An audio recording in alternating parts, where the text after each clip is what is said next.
பாருங்க அல்லி பாருங்க, அது தாமரை. அவங்களும் அல்லி, அவங்க ரோஸ் கலர், இவங்க ப்ளூ கலர் அல்லி. பார்த்தீங்களா? வெத்தலை கொடி, மணி பிளாண்டு, திராட்சை.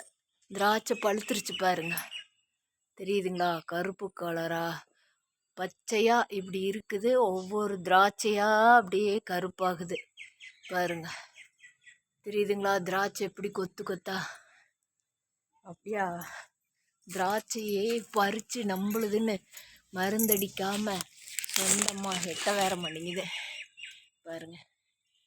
இங்கே எல்லாம் திராட்சைய கொத்து கொத்தா தான் பாருங்க. எங்க திராட்சைன்னு நான் பறித்து சாப்பிடுவேன் தான், தெரியுதுங்களா?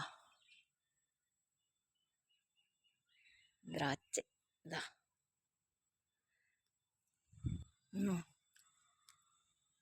பார்த்தீங்களா? 4 போகம் அறுத்தாச்சு, இது 5வது போகம்.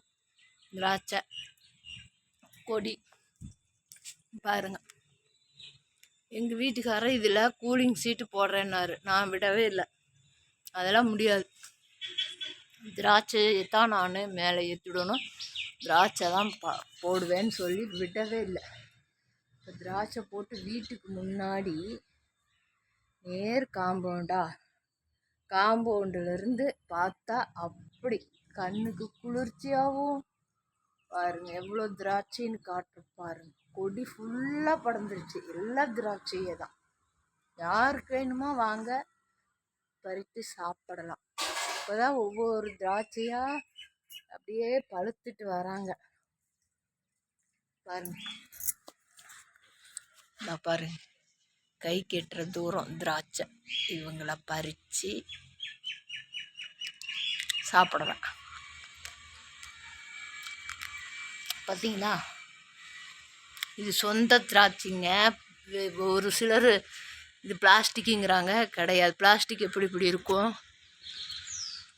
சொந்தமாக ஒரிஜினல் திராட்சை, கருப்பு கலர் ஷீட்டு. இது பாருங்கள், கொடி 2 செடி, தெரியுதுங்களா?